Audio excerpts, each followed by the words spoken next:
जी। पिछली कक्षा में अपनी बात ये हुई थी कि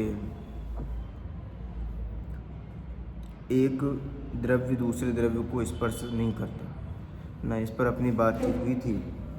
पुद्गल द्रव्य के बारे में अपन देख रहे थे और उसमें हमने पुद्गल द्रव्य के 3 रूपों के बारे में बात करी थी। एक परमाणु, दूसरा स्कंद और तीसरा असमान जाति द्रव्य पर्याय। असमान जाति द्रव्य पर्याय, ठीक है ना। इन 3 रूपों में हमें पुद्गल द्रव्य दिखाई देता है। वास्तव में 2 ही हैं, परमाणु और स्कंद। और असमान जाति द्रव्य पर्याय एक वो स्थिति है जहाँ पर दोनों चीज़ें समान मतलब पाई जाती हैं, जीव और पुद्गल साथ में जहाँ पाए जाते हैं वो असमान जाति द्रव्य पर्याय है, ठीक है ना। स्कंद में यदि प्राण हैं किसी तो वो असमान जाति द्रव्य पर्याय होगा, ठीक है ना। पर वो उस रूप में भी हमें दिखाई देते हैं पुद्गल द्रव्य, इसलिए वो अपन ने 3 रूप किए, वास्तव में 2 ही रूप हैं। और परमाणु की चर्चा करते हुए अपन ये बात हुई थी कि एक एक परमाणु जो है वो अपने आप में स्वतंत्र है, किसी का किसी से कोई लेना देना कुछ भी नहीं है, कोई रिलेशन नहीं है। एक द्रव्य, क्योंकि एक पुद्गल परमाणु बिल्कुल एक स्वतंत्र द्रव्य है, तो एक द्रव्य दूसरे द्रव्य से बिल्कुल पृथक है, कोई रिलेशन नहीं है, कोई भी रिलेशन नहीं है। और रिलेशन मानना केवल समझाने के लिए होता है, असल में कोई रिलेशन नहीं होता, ठीक है ना। तो परमाणु के बारे में हमने जो ये बात करी थी कि एक जो परमाणु है या फिर द्रव्य है वो अपने आप में परिपूर्ण है, स्वतंत्र है, परिपूर्ण है, अप्रभावी है, अपना काम करने में स्वयं शक्तिशाली है और उसका अस्तित्व है। ये 4 पॉइंट अपन ने बताए थे, ठीक है। जो परमाणु है वो अपने आप में परिपूर्ण है। सबसे पहले तो उसका एक अस्तित्व है, ऐसा नहीं है कि परमाणु खत्म होते होते वो खत्म ही हो गया, वो सत्ता कभी खत्म नहीं होती, स्वयंभू है। एक परमाणु में भी अनंत गुण है, गुणों में कोई कमी नहीं है। एक परमाणु बिल्कुल बिल्कुल जो सूक्ष्म हिस्सा है वो अपने आप में अपना अस्तित्व रखता है, किसी प्रकार की कोई कमी नहीं है उसमें, परिपूर्ण है, अप्रभावी है, किसी से प्रभावित नहीं होता है और किसी को प्रभावित करता भी नहीं है। और चौथा, अपना काम करने में स्वयं समर्थ है, उसे अपना काम करने के लिए किसी दूसरे द्रव्य की रंच मात्र आवश्यकता नहीं है। ये 4 पॉइंट्स अपन ने पिछली क्लास में देखे थे और इसी के बारे में ये चीज़ देखी थी कि जीव द्रव्य और पुद्गल द्रव्य का किस प्रकार से कार्य हो रहा है और किस प्रकार से हमें अज्ञान हो जाता है, ठीक है ना। तो क्या जीव द्रव्य, हाँ दोनों को पता है, जीव द्रव्य, हाँ, जीव द्रव्य और पुद्गल द्रव्य के बारे में भी ये चीज़ देखी थी हमने कि जीव द्रव्य जो है वो कौन है, जानने देखने वाला, ठीक है ना। और पुद्गल द्रव्य जो है वो स्पर्श रस गंध वर्ण जिसमें पाए जाते हैं वो पुद्गल द्रव्य, ठीक है ना। अब ये जो हमें साथ में होती हुई चीज़ें दिखाई देती हैं कि बोला किसने है, कि हम ही तो बोल रहे हैं, सुना किसने है, हमने ही तो सुना है। यहाँ पर हम भेद नहीं कर पाते हैं 2 चीज़ों में। यहाँ पर जीव एक अलग काम कर रहा है, पुद्गल द्रव्य का अलग काम है, हम दोनों को मिक्सअप कर देते हैं, तो वहाँ प्रॉब्लम क्रिएट हो जाती है। जहाँ मिक्स किया वही प्रॉब्लम क्रिएट हो गई, ठीक है ना। अब ये जो चीज़ है कि दोनों चीज़ें अलग अलग हैं, इसको अलग अलग समझें कैसे। तो इसके लिए अपन ने पिछली क्लास में कि एक एक द्रव्य बिल्कुल स्वतंत्र अपने आप से परिणमित होता है, उसका दूसरे द्रव्य से रंच मात्र भी कोई संबंध नहीं है। इसके लिए अपन ने पूरे उसके त्रिकाली द्रव्य के बारे में चर्चा करी थी कि मान लो जीव द्रव्य है तो जीव द्रव्य का त्रिकाली द्रव्य बिल्कुल अलग चल रहा है, अलग चल रहा है मतलब उसका परिणमन बिल्कुल स्वतंत्र अपने तरीके से हो रहा है। उसकी भूतकाल की पर्याय, वर्तमान पर्याय, भविष्य पर्याय, ऐसा 3 काल की पर्यायों का जो पिंड है वो त्रिकाली द्रव्य, वो एक जीव द्रव्य। ठीक है ना। और ऐसे ही अनंत पुद्गल द्रव्य के अनंत अनंत सबके अपने अपने त्रिकाली द्रव्य। त्रिकाली द्रव्य मतलब 3 काल की पर्यायों का जो पिंड है, समूह है, वो उसकी बात करना है। बात आई समझ में। अब पिछली कक्षा में हमने ये जो उदाहरण देखा था कि यहाँ से बोला गया और आपने सुना, तो यहाँ पर चीजें क्या हुई हैं, मतलब द्रव्य किस रूप से परिणमित हुए हैं। तो उसमें हमने ये देखा था कि जीव द्रव्य जो है, जीव द्रव्य में मान लो कोई अपन समय ले लें 10:15 का, तो 10:15 पर मेरी पर्याय में, मेरी ज्ञान पर्याय में ऐसी योग्यता थी कि मैं जो शब्द निकलने वाले हैं उन शब्दों को मैं जानूंगा, बराबर। अब जो शब्द हैं उन शब्दों की भी ऐसी योग्यता है कि वो 10:15 पर उस रूप से परिणमित होंगे, मतलब भाषा वर्गना जो है वो शब्द रूप में कन्वर्ट होंगे। भाषा वर्णन उस रूप में कन्वर्ट होगी। बात समझ में आ रही है। यहाँ से आपके कान तक जाएगी तो किस प्रकार से जाएगी वो भी एकदम सुनिश्चित है। उसको कितना समय लगेगा, किस वे में जाएगी, एक एक चीजें यहाँ पर। भाषा वर्णन का वो होना था, हाँ ये बोलना था तो ये बोला जाएगा। हाँ, एक एक जो शब्द है ना, एक एक शब्द भाषा वर्गना रूप पुद्गल जो द्रव्य है वो अपने त्रिकाली द्रव्य से परिणमित हो रहा है। एक शब्द का दूसरे शब्द के साथ कोई रिलेशन नहीं है, एक एक शब्द अपने आप में बिल्कुल स्वतंत्र एक द्रव्य है, ठीक है ना। वो द्रव्य की पर्याय, क्योंकि वो शब्द पर्याय है। अब ये जो परिणमन चल रहा है अपने अपने समय में, एक एक द्रव्य का अपना अपना स्वतंत्र चल रहा है, किसी का किसी से कोई रिलेशन नहीं है, बराबर। अब ये जो हमने देखा कि शब्द यहाँ से बोले गए और आपके पास आए, यहाँ पर मैंने केवल जाना है, इसके अलावा और कुछ नहीं किया। शब्दों को बोला है क्या, कुछ सोचा हो, सोचा तो है कि नहीं सोचा, क्या बोलना है, क्या बोलना है ये सोचा तो है ना, कि नहीं सोचा। नहीं सोचा होगा कि ये बोलना है तो तभी तो लेकिन बोलना है। सोचे शब्दों को उच्चारण कैसे, हाँ, शब्दों को या अनायास ही तो नहीं होगा, शब्दों को सोचना पड़ेगा तभी उच्चारण होगा। फिर उच्चारण। हाँ, सोचना पड़ेगा। अब ये सोचना क्या है आपका, ज्ञान, ज्ञान। हाँ, जो ज्ञान रूप से विचार है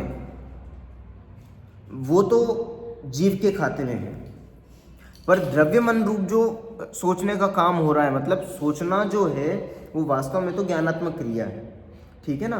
पर द्रव्य मन का जब से हम कनेक्शन जोड़ते हैं ना, तो वहां पर वो द्रव्य मन पुद्गल द्रव्य का खाता है। द्रव्य मन पुद्गल द्रव्य है, अच्छा। द्रव्य मन कोई जीव नहीं है। द्रव्य मन जो है वो पुद्गल द्रव्य का है, मनोवर्गणा का बना हुआ है, मनोवर्णन। ठीक है ना। इसलिए उसका परिणमन उस समय स्वतंत्र चल रहा है। आपकी चिंतन रूप जो ज्ञान है वो अपनी तत्समय की योग्यता में अपनी स्वतंत्रता लिए है। उस समय द्रव्य मन जो है वो अपना काम स्वयं अपनी स्वतंत्रता से कर रहा है। उसी समय भाषा वर्गणा अपना काम अपनी स्वतंत्र योग्यता से कर रही है। वो इतनी जल्दी हो जाता है कि हमारे ज्ञान में नहीं आता। ये सब चीज़ें हमारे ज्ञान में नहीं आती, क्योंकि एक एक समय की पर्याय है ये, ठीक है ना। ये तो केवल ज्ञानियों के उनको, हाँ, केवल ज्ञानी गम्य है, केवल ज्ञान गम्य ही है। सारी चीज़ें वो हमारे ज्ञान का विषय नहीं बन पाती। हमारे ज्ञान का विषय तो अनंत पर्याय मिलकर वो जो एक सेकंड बना है, वो सेकंडों की चीज़ भी हम बहुत मुश्किल से जान पाते हैं। बहुत हमारा उपयोग बहुत स्थूल है, स्थूल उपयोग में ये सूक्ष्म चीज़ें पकड़ में नहीं आ पाती हैं। ये तो केवल ज्ञानी ही समझ पाते हैं। पर यदि हम एक एक द्रव्य के एक एक गुण की एक एक पर्याय के हिसाब से बात करें, तो यहाँ जीव द्रव्य में जानने रूप काम, वहाँ मनोवर्गणा में अपनी तत्समय की योग्यता से मनोवर्गणा का स्वतंत्र काम, भाषा वर्णना का स्वतंत्र काम। यहाँ जो जीव हिल रही है, तो जीव हिल रही है, जीव एक स्कंद है, एक स्कंद अनंत परमाणुओं से मिलकर बना है। तो जीव का हिलना मतलब अनंत परमाणुओं का अपने अपने मतलब वो अनंत परमाणु बिल्कुल स्वतंत्र हैं जीव में, ठीक है ना। जीव हमें एक द्रव्य मतलब एक नॉर्मली रूप में एक द्रव्य दिखाई दे रहा है, जीव, पूरा जी। जिव्या, ठीक है ना। ऐसे ही ये जो दंत तालु वगैरह है, ये अलग अलग हमें सेपरेट पार्ट दिखाई दे रहे हैं, पर ये पार्ट वास्तव में क्या है? पुद्गल का कौन सा रूप है? स्कंद है। और एक स्कंद कितने परमाणु से मिलकर बनता है? अनंत परमाणुओं से मिलकर, जो हमें दिखाई दे रही है अनंत परमाणु से मिलकर बने हैं, ठीक है ना। अब मान लो ये 100 परमाणु से मिलकर बने हैं, कोई भी एक स्कंद है, जैसे जीव ही है, वो 100 परमाणु से मिलकर बनी है, तो वहां पर एक जीव है कि 100 परमाणु है? वो 100 परमाणु अपना मतलब 100 द्रव्य है वो, और 100 द्रव्य अपना अपना काम कर रहे हैं। और हम क्या मानते हैं कि जीव से मैं बोल रहा हूं, मतलब मेरी जीभ हिल रही है। अब मेरी जीभ हिल रही है कि 100 परमाणु वहां पर या फिर 100 द्रव्य अपना अपना काम कर रहे हैं। बात समझ में आ रही है? अब ऐसे आप घटित करो, तालु में अनंत द्रव्य, जीभ में अनंत द्रव्य, दांत में अनंत द्रव्य, ये जो होठों का हिलना हो रहा है, ये अनंत द्रव्यों का स्वतंत्र परिणमन। भाषा वर्गणा रूप जो शब्द यहां से वहां तक गए, वहां पर उन शब्दों का अपना परिणमन, स्वतंत्र योग्यता से जो काम हो रहा है, ठीक है ना। फिर वो आपके कान पर टकरा है, फिर आपके कान वो जो टकरा है, उसके बाद आपके कान से उसका ज्ञान रूप कनेक्शन, ठीक है ना। अब वहां पर भी आपके ज्ञान की तत्समय की योग्यता में जो चीज आनी है वो, फिर आपके मनोवर्गणा का परिणमन, मतलब आपके जो मनोवर्गणा उससे संबंधित है, कनेक्टेड निमित्त नैमित्तिक संबंध वाली, उस मनोवर्गणा का अपनी तत्समय की योग्यता के अनुसार परिणमन, फिर वो भाषा वर्गणा उस समय उस रूप जो आपके पास आई है उसका परिणमन। जब इतनी सारी चीजें मिली, इतने सारे द्रव्य इकट्ठे हुए और एक लाइन में ये बंधे, तब ये चीज कहने में आती है कि मैंने बोला और आपने सुना। जबकि ये चीज पॉसिबल ही नहीं है कि मैं बोलूं और आप सुनो। ये तो जब अनंतानंत द्रव्य मिलकर एक चैन में आए ना, तो उस चैन को हमने इस प्रकार से समझा है कि मैंने बोला और आपने सुना। यदि इस चेन में यदि एक भी द्रव्य इधर का उधर हो जाता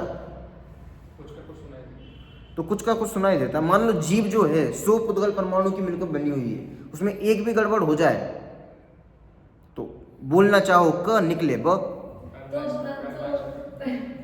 पूछ लो, मान लो तोतलापन होता है तो उसमें यही होता है, यही चीजें हैं, है ना। हाँ। अब उसमें हम ये सोचते हैं कि मैं तुतला कर बोल रहा हूँ, जबकि मैं नहीं बोल रहा। देखो, व्यवहार के दृष्टिकोण से देखेंगे तो अलग बात है, पर यदि वास्तविक दृष्टिकोण से देखेंगे, नेचुरल तरीके देखेंगे, तो एक एक द्रव्य का बिल्कुल स्वतंत्र परिणमन हो रहा है, बिल्कुल स्वतंत्र परिणमन हो रहा है। और वो जो बात थी ना कि कान पर टकराएंगे, वो व्यवहार से देखें तो कान पर टकराते हैं, पर निश्चय से देखें, प्राकृतिक रूप से देखें तो एक द्रव्य दूसरे द्रव्य का कोई रिलेशन नहीं बैठता। बात समझ में आई ना। इसलिए छूते भी नहीं है जो बात कही जाती है तो वो निश्चय नहीं की अपेक्षा है, और छूते हैं या फिर टकराते हैं या फिर संबंध बैठता है, व्यवहार नहीं से कहा जाता है। व्यवहार नहीं मतलब कहा जाता है, वास्तव में नहीं। व्यवहार नहीं मतलब इतना सा।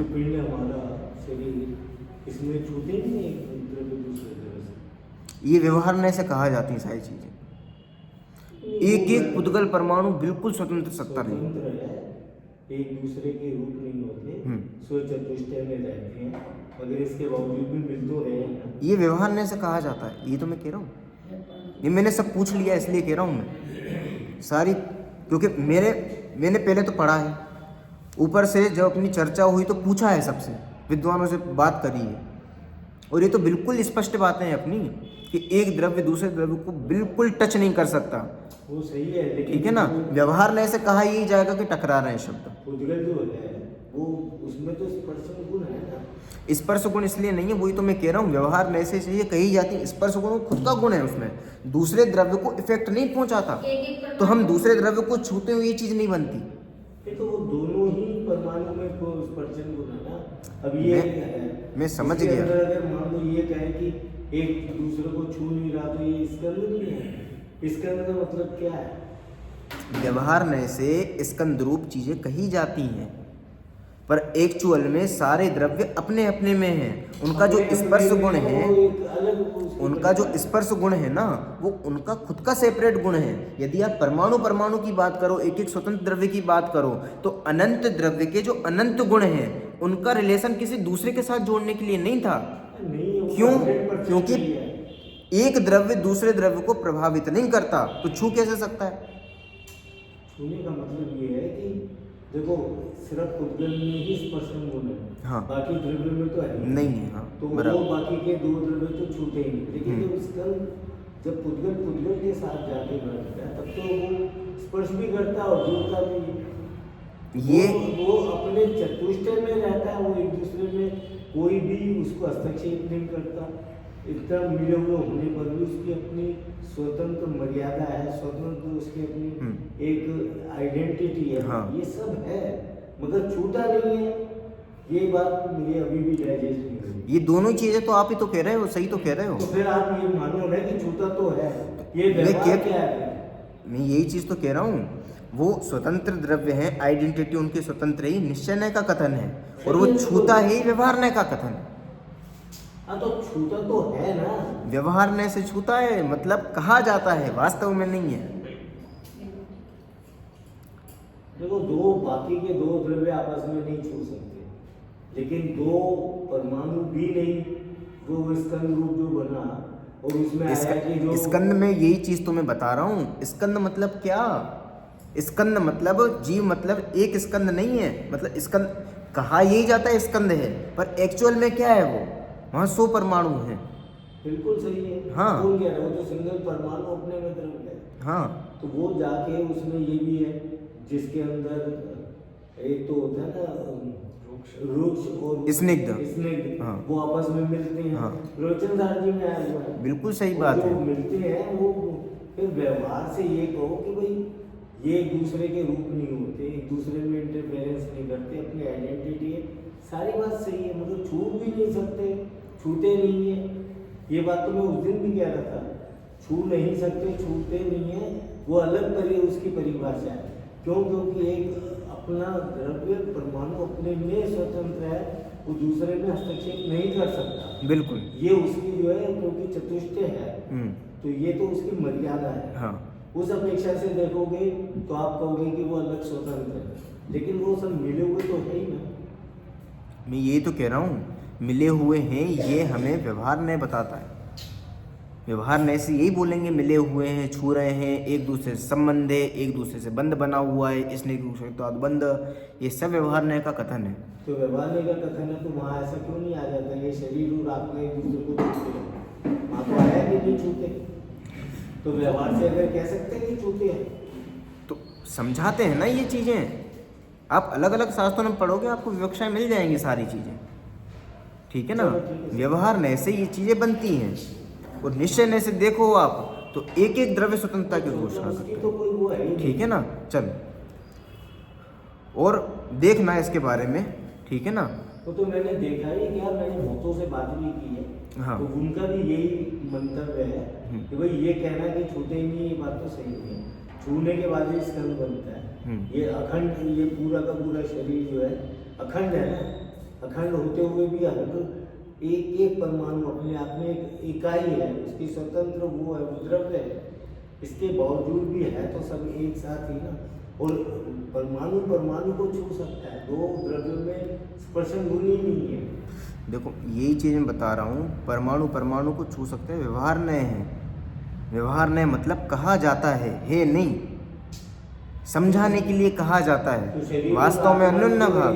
शरीर और आत्मा भी तो अनादि से एक साथ रह रहे हैं। हाँ, रह रहे हैं। कभी व्यवहार शब्द का प्रयोग करके कहा है कि वो एक दूसरे को छूते हैं? तो कहा ही है ना। कहाँ कहा? 1 नंबर नय, 2 नंबर नय, ये जो हैं कौन से अपने उपचरित असद्भुत व्यवहार नय, अनुपचरित असद्भुत व्यवहार नय, ये सब कहते ही हैं। एक मिला के कथन करने की शैली है। वही तो मैं बता रहा हूँ, वो दोनों मिलते हैं। शैली की तो बात कर रहे हैं। व्यवहार नय मतलब क्या? दो चीज़ों को मिलाकर एक कर दे।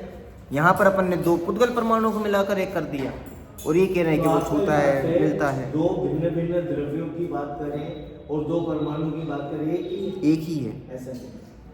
बिल्कुल एक है। क्यों? क्योंकि चप्पा चप्पा अपने आप में परिपूर्ण है और चप्पा चप्पा एक दूसरे से प्रभावित नहीं होता। अगर आप दो भिन्न द्रव्य, एक पुद्गल और एक जीव या कोई भी ले लो, अगर दोनों पुद्गल नहीं है और अलग अलग द्रव्य है, उनके साथ अगर इसकी व्याप्ति बनाओगे तो कभी नहीं बनेगी। किसकी?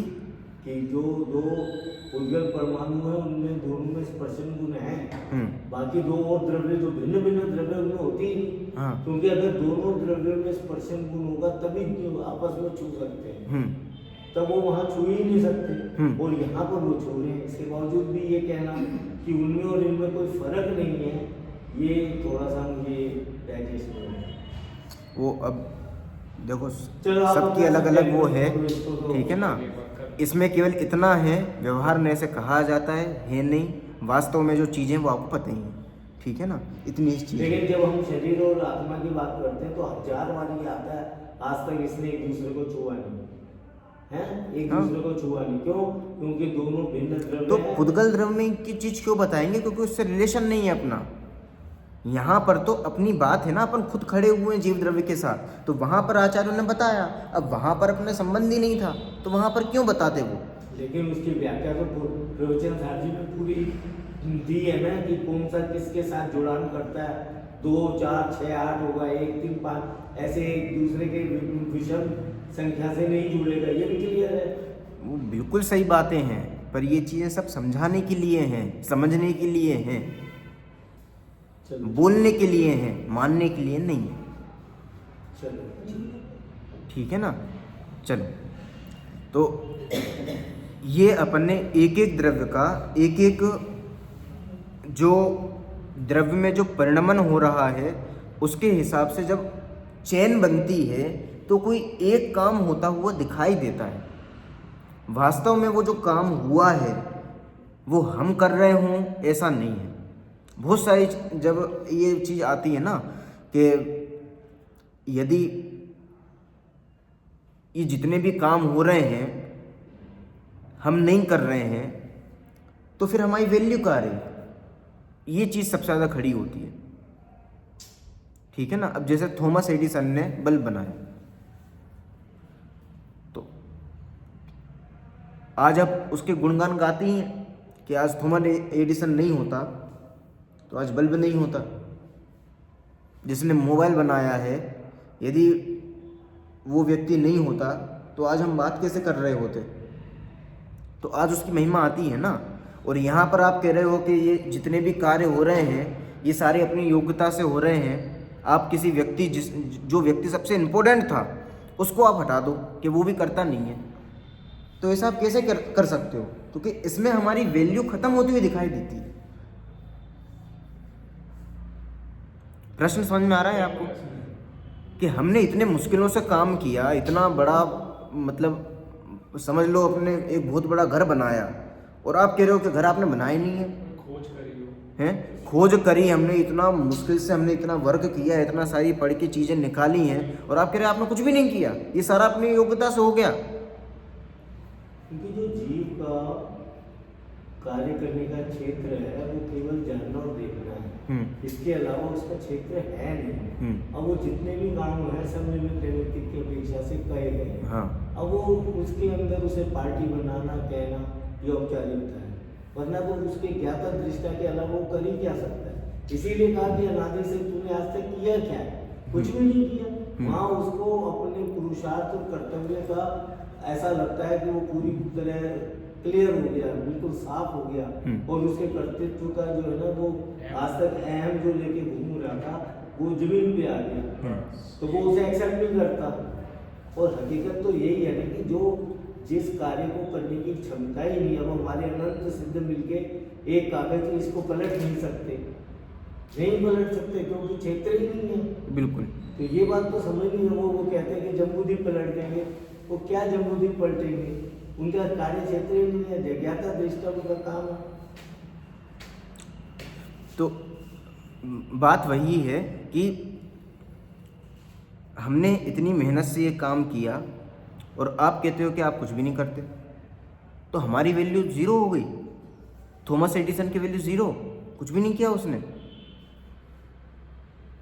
तो बना है उसके ऊपर उपचार नहीं, ये चीज़ समझ में आ जाए ये तो बहुत बढ़िया बात है, पर हम रूटीन में जब ये चीज़ अप्लाई करते हैं ना तो हमें बहुत दिक्कत होती है, ये निगलने में ये चीज़ बहुत प्रॉब्लमेटिक होती है। क्योंकि हमने अनादि से अपने को कर्ता माना हुआ। हाँ। अब वो जो है वहाँ पर हमारा कर्ता कर्म संबंध नहीं है, निमित्त एक संबंध है। एक द्रव्य में कर्ता कर्म है, दो द्रव्य में उसकी पर्याय में निमित्त है, बस इतना समझना है। इसीलिए वो कहते हैं कि हर काम को हो तो समझ में आ भी जाए। हाँ। फिर भी बहुत सारे लोग ये ऐसे हैं, समझने में आने के बाद भी उनको ये लगता है कि माई वैल्यू ज़ीरो है। ठीक है ना, समझ में मतलब एक्चुअल समझ में आ जाए फिर दिक्कत ही नहीं है, पर शब्दों में समझ में आ जाता है और फिर भी उनको कहीं ना कहीं दिक्कत होती है। वो अभिप्राय में वही पढ़ा हुआ है। हाँ, अब इसको मैं दूसरी तरीके से बताता हूँ। न्याय शास्त्र आपने सुना होगा, न्याय शास्त्र क्या करता है?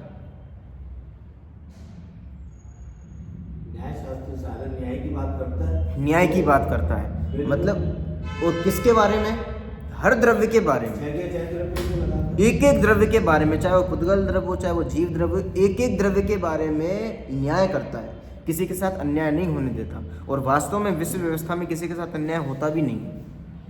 अब देखो यहाँ पर थॉमस एडिसन ने मान लो बल्ब बनाया, तो थॉमस एडिसन ने जो बल्ब बनाया वहाँ पर बल्ब एक्चुअल में किसने बनाया है? मटेरियल जो उसका वो था सामग्री, हाँ, वही तो उस ऊपर परिणमित हुई है। वो स्वरूप परिणमित हुई जैसे है, मिट्टी से घड़ा बना, ठीक है। ये तो हुआ एक्चुअल चीज, ठीक है। और निमित्त नैमित्तिक संबंध से देखें तो कितने द्रव्य वहाँ इकट्ठे हुए? सारी कायनात है वहाँ पे, छह पूरी कायनात, मतलब अनंत पुद्गल द्रव्य वहाँ पर इकट्ठे हुए हैं, तब जाकर वो सिचुएशन क्रिएट हुई है। एक्चुअल में देखें तो वो द्रव्य स्वयं परिणमित हुआ है, पर यदि निमित्त नैमित्तिक संबंध से देखें तो जितने भी वहाँ पर 6 द्रव्य थे, और 6 द्रव्य क्यों बोल रहे हो?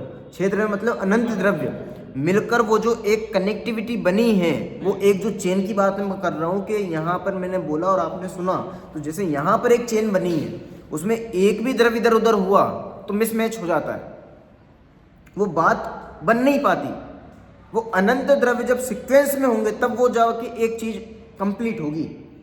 ऐसे ही वो जो थॉमस एडिसन ने बल्ब बनाया है, वहां पर अनंत द्रव्य ने मिलकर अपना काम किया है। मान लो अनंत द्रव्य की जगह अपन 100 द्रव्य ले लें कि 100 द्रव्य जब मिले आपस में, निमित्त नैमित्तिक संबंध बैठा और वो चीज जो है वो इन्वेंट हुई, वो बनी, ठीक है। तो अब नाम किसका होना चाहिए? 100 का कि 1 का? 100 का तो अब उसका जो भी कैप्टन है, अभी 1 का ही नाम लेंगे, अब 100 का नाम कैसे लेंगे? जहाँ अनंत होगा उस अनंत को कैसे बता दूंगा? नहीं, मैं एक्चुअलिटी बता रहा हूँ, मतलब न्याय करना सिखा रहा हूँ मैं आपको। न्याय ये है कि 100 ने काम किया है तो 100 को बोलो आप, या फिर जो मूल निमित्त है उसको बोलो। अब मूल निमित्त कौन बनेंगे? 6 द्रव्य कि वो व्यक्ति? हाँ, मूल निमित्त जो है ना वो 6 द्रव्य हैं। मूल निमित्त वो व्यक्ति नहीं है, व्यक्ति तो जीजे का जीजा है। जीजा मतलब जानते हो आप? जीजा और फूफा, ये दो ऐसे व्यक्ति होते हैं जिनकी वैल्यू कुछ भी नहीं होती है, ये बस वहाँ पर खड़े होते हैं। कोई भी शादी पार्टी में आप जाओ, जीजा और फूफा का रोल केवल खड़े होने का होता है, ठीक है ना। वो कुछ करते नहीं है, पर नाम सब किसका होता है? नहीं करते क्यों नहीं, कलेश करते तो। अरे कलेश करना एक अलग बात है, कोई काम करते हैं क्या? ब्याह शादी में उनको मिठाई के गोडाउन में खड़ा कर दे तो वो कलेश करते। मतलब काम तो कुछ नहीं करते ना। ऐसे ही जीजा और फूफा जैसे काम कुछ नहीं करते, पर नाम सारा किसका होता है? कि भाई साहब सब इन्हीं किया है, उनको डालना पड़ता है, तो क्लेश करेंगे, वो दिक्कत करेंगे, ठीक है ना। ऐसे ही जो मूल जीजा और फूफा हैं वो तो हैं 6 द्रव्य, और जो जीजे के भी जीजा हैं वो है कौन? जो थॉमस एडिसन या फिर जितनी भी चीज़ें अपन कहते हैं कि इनके द्वारा काम हुआ, ये काम हुआ, वो जीजे के जीजा हैं, वो जिनकी कोई वैल्यू नहीं है। वास्तव में जीजा कौन है? वास्तव में जीजा वो 6 द्रव्य हैं। और एक्चुअल में काम किसने किया? वो द्रव्य स्वयं अपने आप से परिणमित हुआ है, क्योंकि व्यापक संबंध उस द्रव्य का स्वयं अपने साथ था। बात समझ में आया? जैसे मिट्टी से घड़ा बना, तो एक्चुअलिटी में तो मिट्टी ही घड़े रूप परिणमित हुई है, मिट्टी ने ही घड़े को बनाया है। और आरोप किस पर आएगा? यहाँ पर कुम्हार पर। यहाँ पर अभिन्न षटकारक देखना और भिन्न षटकारक देखना। हाँ, अभिन्न षटकारक देखोगे तो वही द्रव्य ही, वो द्रव्य स्वयं हो जाएगा। और भिन्न षटकारक में तो सारे निमित्त है। हाँ, वो सारे निमित्त, पर मूल निमित्त उनमें भी कौन है? एक तो होता है मूल निमित्त, हाँ। और एक होते हैं जिनकी कोई वैल्यू नहीं है, निमित्त के भी निमित्त, निमित्त के भी निमित्त के भी निमित्त। तो मूल निमित्त हैं 6 द्रव्य। मूल निमित्त मतलब जिन्होंने एक्चुअल में कुछ नहीं किया है, बस वहां पर थे वो, उन पर आरोप आया है, समझाने के लिए कहा गया है कि इनके द्वारा किया गया है, और वो बनते हैं जीजा या फूफा। लेकिन मूल निमित्त में तो वो द्रव्य भी तो आ गया जो उस रूप परिणमित हुआ है। अगर आपने 6 के 6 द्रव्य को ये बोल दिया ये जीजा और फूफा है, निमित्त रूप है, मूल निमित्त रूप है, तो वो जो द्रव्य उस रूप परिणमित हुआ है वो तो वही है ना, वो तो उपादान था। बाकी के 6 द्रव्य जो, 6 द्रव्य फिर कहाँ रहे? चाहे उसके अलावा तो फिर 5 ही तो रह गए। नहीं, क्यों? जैसे तो जीव, अगर जीव है और जीव एक जीव को हटा दो तो जीव द्रव्य तो अनंत अनंत है ना जीव द्रव्य, तो फिर भी उद्गल द्रव्य भी अनंत बचे हैं। हाँ, उस अपेक्षा से जाति की अपेक्षा से हाँ। तो वो तो द्रव्य तो अनंत है ना, एक द्रव्य कन्वर्ट हुआ है, एक द्रव्य का उपादान है, बाकी 6 द्रव्यों का सबका निमित्त है। सही है, सही है। या फिर स्कंद रूप में भी कहें तो अनंत द्रव्य उस रूप से परिणमित हुए, बाकी के तो और अनंत अनंत भी बाकी है। हाँ, वो भी द्रव्य तो ठीक है ना? वो कितना स्कंदी तो है वो। हाँ, बात समझ में आ रही है? तो जो द्रव्य परिणमित हुआ है वो तो है मूल उपादान, और बाकी के 6 जो हैं वो है मूल जीजे या फूफे, और इनके अलावा जो हैं वो जीजा का भी जीजा है, जिनकी कोई वैल्यू नहीं है, और हम सारी वैल्यू किसको देते हैं? उसी को उनको देते हैं। और जिसने वास्तव में कोई काम किया है उनकी वैल्यू हम 0 कर देते हैं। तो ये हमने न्याय किया है कि अन्याय किया है? जबकि जैन दर्शन हमें न्याय करना सिखाता है। अब देखो, बोलना यही पड़ेगा, व्यवहार में बोला यही जाएगा कि थॉमस एडिसन ने बनाया है, पर एक्चुअलिटी में हमारे दिमाग में क्या चीज़ होनी चाहिए कि अनंत द्रव्य या फिर 100 द्रव्य ने मिलकर अपना अपना काम किया है। तो हमें 100 की वैल्यू होनी चाहिए, ना कि उसकी वैल्यू, क्योंकि उसकी तो कोई वैल्यू ही नहीं है। यदि उसने बनाया होता, यदि वो निमित्त भी होता, तो एक बार बना लेता, क्यों नहीं बनाया? वास्तव में तो बना सकता ही नहीं था। क्यों नहीं बना सकता? क्योंकि बना के देने के लिए थॉमस एडिसन को स्वयं बल्ब रूप कन्वर्ट होना पड़ता, पॉसिबल नहीं है, तो बना तो सकता ही नहीं है। ये तो बात ही सिरे से खारिज हो जाती है। बात समझ में आ रही है? एक एक वस्तु स्वतंत्र अपनी योग्यता से परिणमित हो रही है, कोई किसी के अधीन नहीं है, और कोई किसी के परिणमन कराने से परिणमित नहीं होती है। ये बात हमारे दिमाग में एकदम तह तक बैठ जानी चाहिए। ये तो डोरम जी ने मोक्षमार्ग प्रकाशित जी में लिखा है। लाइन लिखी है। हाँ, अनादि निधन वस्तुएं भिन्न भिन्न अपनी मर्यादा सहित परिणमित होती है। ठीक है ना? उसका भाव आप समझो। अनादि निधन वस्तुएं मतलब वो त्रिकाली द्रव्य पूरा आ गया। अनादि निधन वस्तुओं में एक एक त्रिकाली द्रव्य अपने अपने रूप से परिणमित हो रहा है, और पूरी मर्यादा में है, कोई किसी को छू रहा हो ये बात नहीं बनती। तो बस जहाँ पर ये बोलते हैं अनंत क्षणवर्ती पर्यायों का सिलसिला, तो यहाँ पे भी वो लग जाएगा जो वही त्रिकाली द्रव्य पूरा पूरा का पूरा पूरा भूतकाल के अनंत पर्याय, वर्तमान काल की एक पर्याय और भविष्य काल की अनंत पर्याय, ये सब अनुसूति में खचित हैं। इनका अभेद पिंड जो है उसका नाम त्रिकाली द्रव्य, जो मतलब एक्चुअल में हमें जानना है। ठीक है ना? द्रव्य की परिभाषा मतलब मैंने पढ़ाई बताई या नहीं बताई? यहाँ पर बदल कर भी नहीं बदलना, नहीं बदल कर भी बदल जाना, इसका नाम द्रव्य है। बताया था आपको? हाँ, द्रव्य की परिभाषा अपन ने एक तो ये नॉर्मल देखी थी, गुणों के समूह को द्रव्य कहते हैं। पर द्रव्य कहते से हमें 2 चीज़ें ध्यान में आनी चाहिए। एक, गुणों के समूह को द्रव्य कहते हैं, ये तो आना ही चाहिए। इसके साथ में उत्पाद व्यय द्रव्य युक्तम सत और सत द्रव्य लक्षण में ये दो चीजें, ये दोनों चीजें हमारे ध्यान में आनी चाहिए। पहली कौन सी? गुणों का समूह द्रव्य, और दूसरा उत्पाद व्यय द्रव्य युक्तम सत सत द्रव्य लक्षणम। अभी जो सत है, सत मतलब उत्पाद व्यय द्रव्य से जो युक्त है वो सत्ता द्रव्य का लक्षण है। और उस सत्ता में तीनों चीजें हैं, उत्पाद व्यय भी है और उसी समय वो द्रव्य भी है। और ऐसे उत्पाद व्यय द्रव्य से युक्त जो सत्ता है वो अनंत गुणों सहित है, और उसमें जो उत्पाद व्यय रूप से मतलब बदल कर भी नहीं बदलने रूप जो परिणामन हो रहा है वो अनंत गुणों का अपना अपना हो रहा है। तो ऐसा पूरा अभेद द्रव्य है। ये दोनों चीजें मिलकर हमें द्रव्य एक्चुअल में समझ में आता है कि द्रव्य मतलब क्या होता है। जहाँ ये बात आती है उत्पाद व्यय द्रव्य युक्त सत और सत द्रव्य का लक्षण, तो वहाँ उत्पाद व्यय द्रव्य तीनों पर्याय में क्या उत्पाद? तो तीनों चीजें उत्पाद व्यय द्रव्य पर्याय में बताई है। हाँ, तो फिर पर्याय के साथ वो सत्य है, उसकी सत्ता है, और उस सत्ता का ही वो लक्षण है जो सारे द्रव्यों में पाया जाता है। बराबर। तो वहाँ पर जो द्रव्यता है वो केवल द्रव्य रूप नहीं है, वहाँ पर वो पर्याय रूप है। तो ये बात बड़ी मिस आउट होती है। 16 नंबर की गाथा में प्रवचन सारथी ने यही बताया कि जब वो उत्पाद व्यय द्रव्यता उस पर्याय में है और उस पर्याय के साथ उन तीनों का मेल, उसको सत्ता बोला, और वो ही सभी द्रव्यों का लक्षण बताया। तो क्या समस्या है इसमें? समस्या यही है कि उत्पाद व्यय द्रव्य में ये मानते हैं कि उत्पाद व्यय तो होता है पर्याय में और द्रव्यता रहती है द्रव्य में। जबकि पर्याय में अगर ध्रुवता नहीं होगी तो द्रव्य में ध्रुवता कहाँ से आ जाएगी?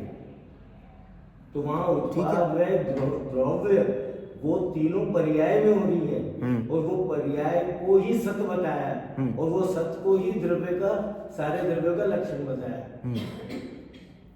तो पर्याय में ही तो होते हैं उत्पाद व्यय द्रव्य, एक समय के पर्याय में घटित होते हैं।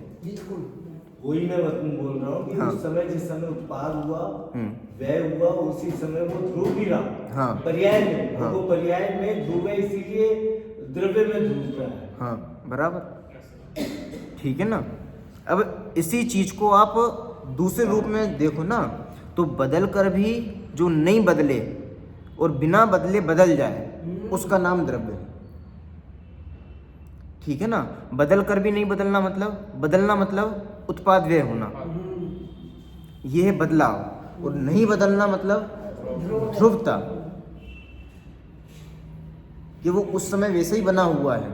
तो बदल कर भी नहीं बदलना और नहीं बदल कर भी बदल जाना, नहीं बदलना मतलब ध्रुवता और बदल जाना मतलब उत्पाद व्यय। तो ये जो लगातार चल रहा है ये क्या है? ये है द्रव्य का लक्षण। और जब द्रव्य को अपरिणामी कहते हैं हम, तो वो क्या बताता है? वो द्रव्य का अपरिणामी मतलब वही नहीं बदलना है। तो वहां पर तो ऐसा है 308 से 311 नंबर की गाथा में कि ये क्रम नियमित पर्याय से जीव द्रव्य परिणमित होता हुआ जीव ही रहता है। हाँ, तो यही तो बात हो गई। यहाँ दो चीजों में फर्क आ गया। देखो सुनो, बदल कर भी नहीं बदलना मतलब सोना जो है, सोने की आप अवस्थाएं लो, जैसे कंगन है या फिर हार है, तो हार से कंगन रूप कन्वर्ट हुआ, कंगन से करधनी रूप कन्वर्ट हुआ, करधनी से बिछिया रूप हुआ। तो ये परिवर्तन लगातार चल रहा है, बदलाव लगातार चल रहा है। पर बदलाव ऐसा बदलाव नहीं हो गया कि सोना जो है वो चांदी रूप कन्वर्ट हो गया।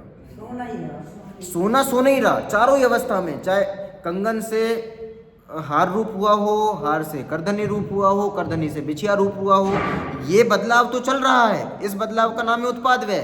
कंगन से हार रूप हुआ तो कंगन का हुआ व्यय, हार का हुआ उत्पाद। ये मोटा मोटा उत्पाद व्यय वास्तव में एक समय की पर्याय में घटित होते हैं, ठीक है ना। बहुत मोटा उत्पाद व्यय है ये। अब ये जो परिवर्तन हो रहा है, ये बदलाव तो होता है उस द्रव्य के अंदर, पर ऐसा बदलाव नहीं हो जाता कि द्रव्य जो है वो बदल के दूसरे द्रव्य रूप कन्वर्ट हो जाए, मतलब सोना चांदी रूप कन्वर्ट हो जाए। लेकिन यहाँ पर तो ये जो सोना चांदी रूप कन्वर्ट नहीं हुआ, इसका नाम है अपरिणामी होना। बिल्कुल सही है। मैं ये पूछ रहा हूँ, ये जो आपने एनालाइज किया उत्पाद है द्रव्य, तो यहाँ पर तो आपने द्रव्य को ध्रुव बताया। हाँ सुनना मेरी बात। हाँ। लेकिन जो पर्याय में ध्रुवता है वो कहाँ गई? एग्जाम्पल में तो द्रव्य की ध्रुवता ही आएगी ना। ध्रुवता साबित करूँ ना, जो तीनों चारों चीजों में जो उत्पाद है वही चीज वहाँ ध्रुव है, वो कैसे साबित करोगे? पर्याय एक बहुत छोटा पार्ट है। पर्याय ध्रुव रहेगी, एक एक समय की पर्याय खचित है ना, तो वो ध्रुवित हो है अपने स्थान पे, वो बदली कहाँ है?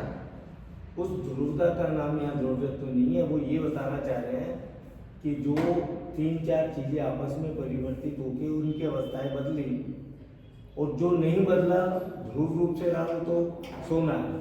अब पर्याय में जो नहीं बदला उसमें जो ध्रुवता है वो उसका स्वर्ण का चिकनापन, पीलापन, वो चारों पर्याय में है, वो उसकी ध्रुवता है। क्या जो फिर से? चिकनापन, पीलापन, उसका जो वजन, भारीपन, जो चीजें उसकी जो गुण की जो वो है, वो चारों पर्याय में ध्रुवता है। वो उसको धारण की हुई है, उत्पाद भी हुई, व्यय भी हुई, लेकिन वो चीजें हर पर्याय में शामिल है। वो जो आप बोल रहे हो वो तो द्रव्य ध्रुव, वो तो द्रव्य ध्रुव है, वो ये साबित करता है। बराबर है ना? नहीं, गुण द्रव्य से अलग है क्या? मतलब मैं क्लियर कराना चाहूँ, गुण द्रव्य से अलग है। इन्होंने कहा ना सोना का चिकनापन, पीलापन, जो भारीपन, गुणों का समूह द्रव्य है। हाँ वो तो है ही, वो तो गुणों के समूह को द्रव्य है। अब इन्होंने द्रव्यता सिद्धि की ना, इन्होंने द्रव्य को अलग निकाल दिया कि तुमने तो सोने को बताया कि ध्रुव्य का, सोना ध्रुव है और उत्पाद है हार और कंगन, ठीक है।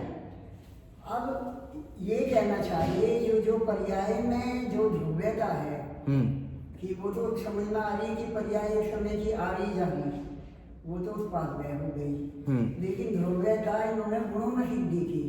वो कैसे? मतलब द्रव्य के बिना गुणों में कैसे सिद्धि करेंगे?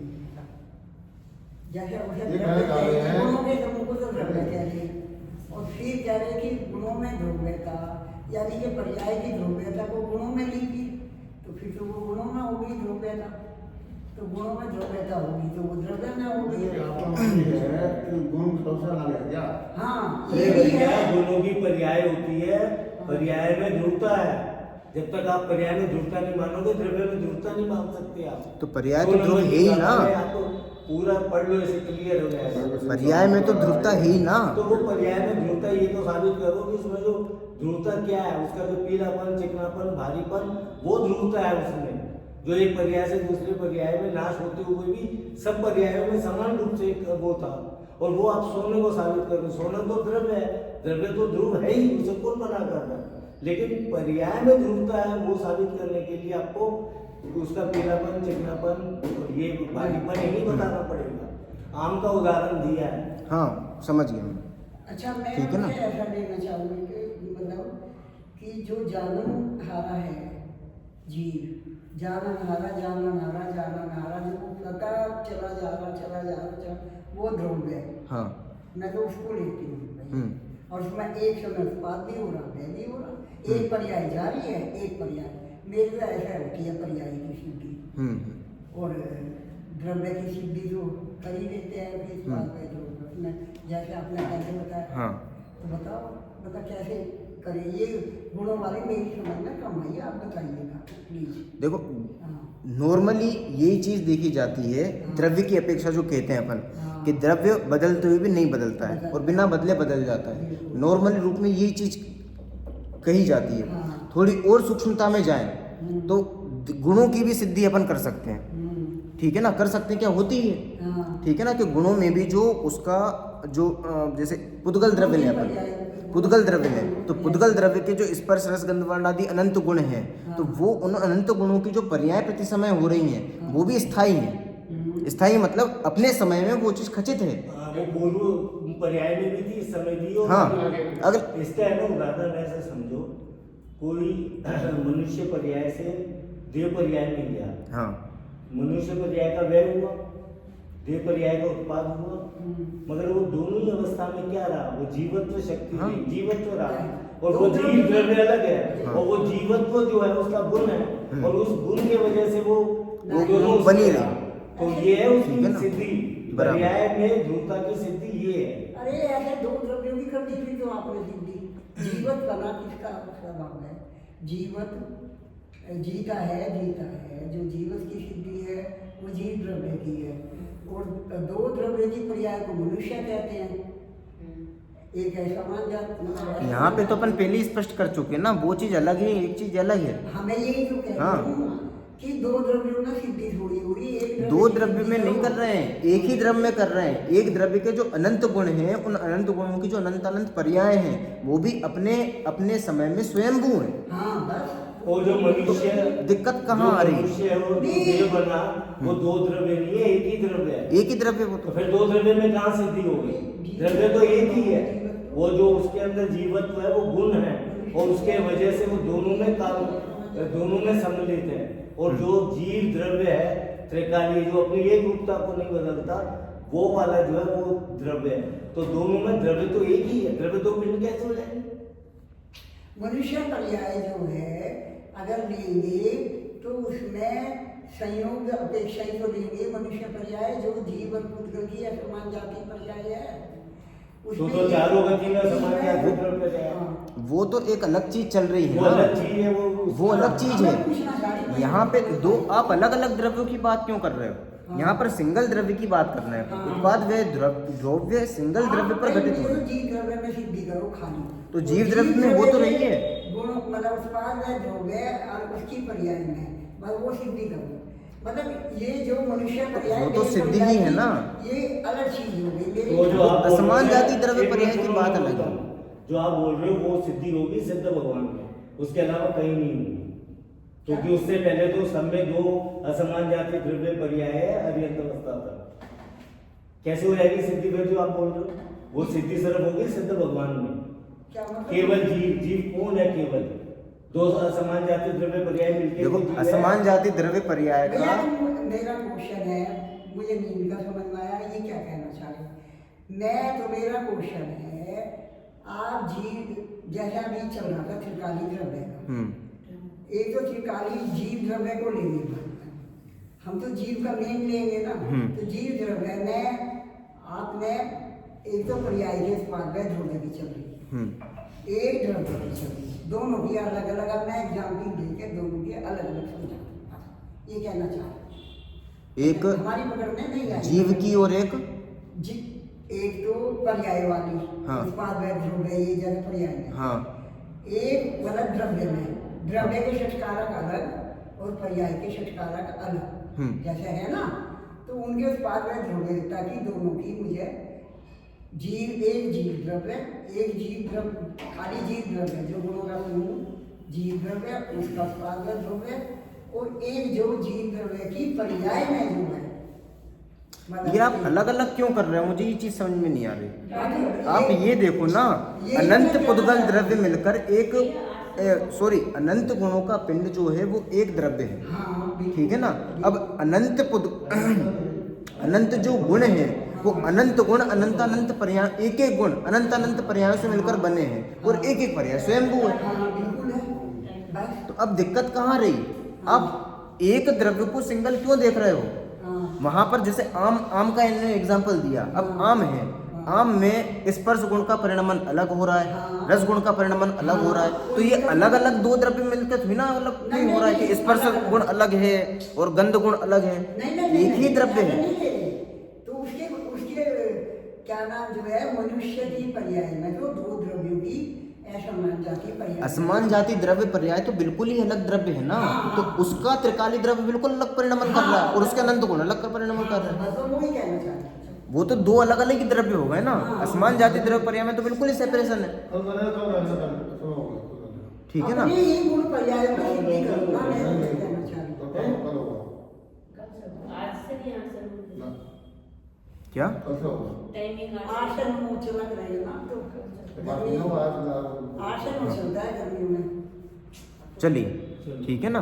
बात केवल इतनी है, जो अपना द्रव्य है वहां पे दो अलग अलग द्रव्यों की बात है, वहां पे तो अपन बात ही नहीं कर रहे हैं। हाँ, बस वही यहाँ पे तो एक ही द्रव्य में हाँ। उसके जो अनंत गुण हैं, उन अनंत अनंत गुणों की जो अनंत अनंत पर्याय हैं, बिल्कुल उनकी बात चल रही है जी।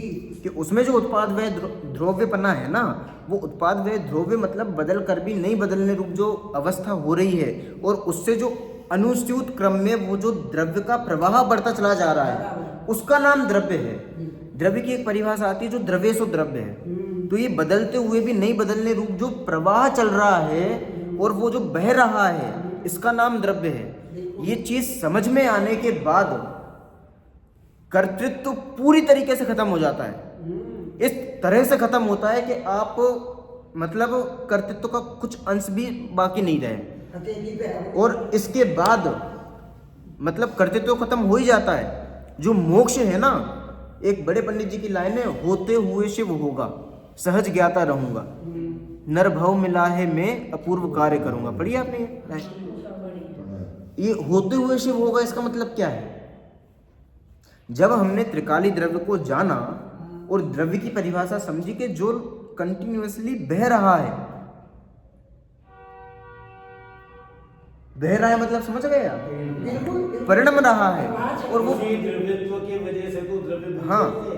ठीक है ना, वो जो प्रवाह चल रहा है, वो प्रवाह कैसे अनंत अनंत पर्यायों को कंटिन्यूअसली प्रवाह, ऐसा प्रवाह जो बिल्कुल खचित है, ठीक है ना। अब इसमें कर्तृत्व का कोई अहंकार ही शेष नहीं रहा, क्योंकि वो जो प्रवाह है ना, वो एक एक पर्यायों का प्रवाह अपनी योग्यता में खचित है, अपने समय में खचित है, तो हमारे करने के लिए कुछ बचे ही नहीं। नहीं बचा। वो जो और ये जब चीज समझ में आती है, एक सेकंड, जब ये चीज समझ में आती है तो ऑटोमेटिक पूरी तरीके से यहां से कर्तृत्व का बोझ हट जाता है, सहजता आ जाती है। अब वो जो द्रव्य का प्रवाह चल रहा है ना, मतलब ये चीज समझ में ही तब आएगी जब आगे सिद्धत्व की पर्याय आने वाली है। बात आई ना द्रव्य सर? का प्रवाह जो बोलते हैं ना, वो द्रव्य का प्रवाही उपादान शक्ति है। हाँ, वो वही उसकी चीज। जो पर्याय है, हाँ। हर पर्याय अपनी उपादान को लिए हुए हाँ, है। और जो पुरुषार्थ है, वो पुरुषार्थ भी इसी चीज का नाम है। हाँ? पुरुषार्थ भी इसी चीज का नाम है। पुरुषार्थ तो इस चीज का नाम है, होती हुई चीज को स्वीकार करना, कि जो चीज जैसे हो रही है, उठा पटक का नाम पुरुषार्थ नहीं है। पुरुषार्थ तो केवल इतना है। दो प्रकार के पुरुषार्थ होते हैं, एक तो स्वीकार करने वाले निर्णय रूप पुरुषार्थ, और एक एक्चुअल पुरुषार्थ। एक्चुअल पुरुषार्थ वो है जो बहना हो रहा है ना द्रव्य का, वो एक्चुअल पुरुषार्थ है। वो तो द्रव्य में है ना, उसमें हमने क्या करना है? हमने तो केवल हमें एक्चुअल पुरुषार्थ को ही तो समझना है, उसी का तो निर्णय करना है जो 2 नंबर का पुरुषार्थ है, ठीक है ना। वो तो एक्सेप्ट हाँ। कराना हमने कि हम जान रहे हैं, केवल हम जान सकते हैं, वही पुरुषार्थ है। वही, और वो हाँ। जो द्रव्य का प्रवाह है, वो तो 3 काल का निश्चित है। हाँ। उसमें हमने क्या करना है? वही तो हमने समझना है, ठीक है ना। चलिए, ओम नमः शिवाय।